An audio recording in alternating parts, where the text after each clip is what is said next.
കഴിഞ്ഞ 3 ചില്ലാൻ വർഷം കോഴിക്കോട് എയർപോർട്ട് കരിപ്പൂര് വഴി നടക്കുന്നത് ഈ ഒരു വലിയ തട്ടിപ്പ്. എങ്ങനെയാണ് പോലീസിന് ഇവരെ പിടിക്കാൻ പറ്റുന്നത്? എങ്ങനെയാണ് കസ്റ്റംസിൽ നിന്ന് ഇവർ രക്ഷപ്പെട്ടു പോരുന്നത്? ഇപ്പൊ മുഖ്യമന്ത്രി പറഞ്ഞല്ലോ, പോലീസ് നടപടി സ്വീകരിക്കുന്നത് കൊണ്ട് കള്ളക്കടത്തുകാർക്ക് കള്ളക്കടത്ത് നടത്താൻ ചെറിയ പ്രയാസം ബുദ്ധിമുട്ടൊക്കെ ഉണ്ട്. അപ്പോ അൻവർ ഉന്നയിക്കുന്നതിന് പിന്നിൽ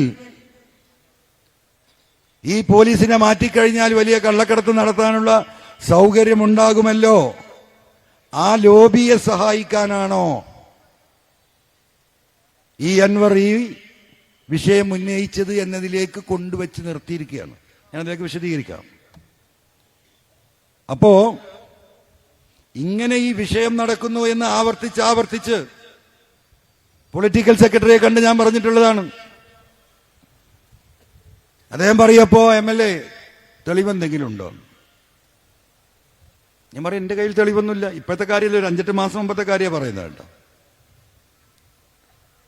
പിന്നെ ഈ സാജൻ സ്കറിയയുടെ വിഷയം വരികയും സാജൻ സ്കറിയയെ കേസിൽ കൊടുക്കാതെ രാജ്യദ്രോഹ കുറ്റമായ വയർലെസ് ചോർത്തിയതിൽ പോലും ശക്തമായ നടപടിയെടുക്കാതെ സാജൻ സ്കറിയയെ രക്ഷപ്പെടുത്തി വിട്ടപ്പോഴാണ് എന്റെ കണ്ണുറക്കുന്നത്.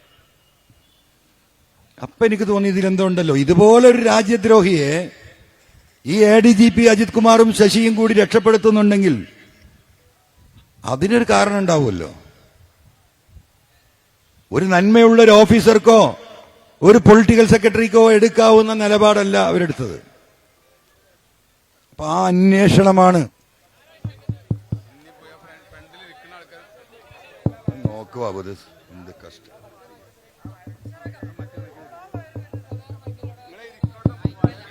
ആ വയറാണ്, ഒന്ന് ശ്രദ്ധിച്ചാലേ.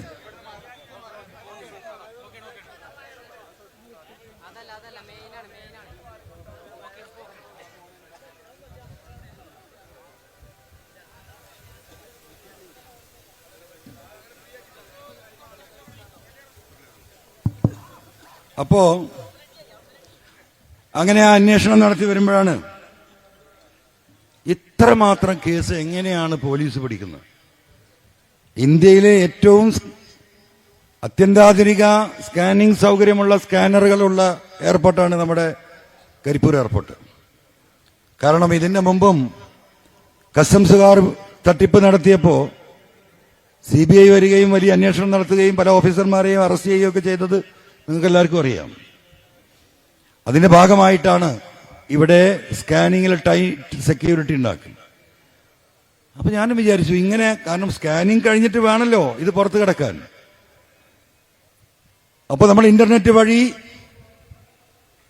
ഏത് ടൈപ്പ് ഓഫ് സ്കാനിങ് ആണ്, മെഷീനാണ് അവിടെ പ്രവർത്തിക്കുന്ന, ജോലി ചെയ്യുന്ന നമ്മളെ സാധാ സഖാക്കളുണ്ട് എയർപോർട്ടിൽ. അവരോട് ഞാൻ പറഞ്ഞു, നിങ്ങൾ ആ സ്കാനറിനൊക്കെ ബാക്കിൽ അതിന്റെ ഡീറ്റെയിൽസ് ഉണ്ടാകുമ്പോൾ അത് ഫോട്ടോ എടുത്ത് കൊണ്ടുവരണം, ആ കമ്പനി ഡീറ്റെയിൽസ് നമുക്കൊന്ന് പരിശോധിക്കാൻ വേണ്ടിയിട്ട്. അങ്ങനെ ആ ഡീറ്റെയിൽസ് കിട്ടിയിട്ട് അതിന്റെ പാരാമീറ്റർ വെച്ച് ഇത് പരിശോധിച്ച് നോക്കുമ്പോൾ ഒരു രക്ഷയില്ല. ഏത് പാക്കിംഗ് നടത്തിയാലും സ്വർണം അവിടെ കാണും, എത്ര ഒളിച്ചു കൊണ്ടുവരാൻ ശ്രമിച്ചാലും. അപ്പൊ പിന്നെ എന്റെ അന്വേഷണം അങ്ങോട്ടായി. ഇത്രയും സംവിധാനം ഉണ്ടായിട്ട് പിന്നെ എങ്ങനെയാ ഈ പോലീസ് ഇത് പിടിക്കുന്നത്? അപ്പൊ പിന്നെ പോലീസ് പിടിച്ചാൽ എന്താ ചെയ്യേണ്ട? ആര് പിടിച്ചാലും ഈ സ്വർണം നേരെ കസ്റ്റംസിൽ പ്രിവെന്റീവ് ഡിവിഷനിൽ കൊടുക്കണം. അതാണ് നിയമം. മുഖ്യമന്ത്രി പറഞ്ഞതല്ല നിയമം. ഞാൻ പറഞ്ഞുതരാം നിങ്ങൾക്ക്.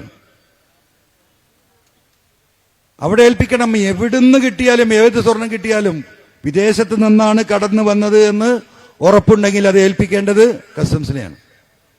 ആ വെളിയിൽ നിന്ന് ഇങ്ങനെ പിടിച്ചാലും അവന്റെ കോളറും പിടിച്ച് നേരെ കൊണ്ടുപോയി ആ കൗണ്ടറിൽ കൊടുത്താൽ മതി. ഈ കൊണ്ടുപോകുന്നവന്, ഈ പോലീസ് ഉദ്യോഗസ്ഥർക്ക്, ആ ടീമിന് 20% കമ്മീഷൻ കിട്ടും.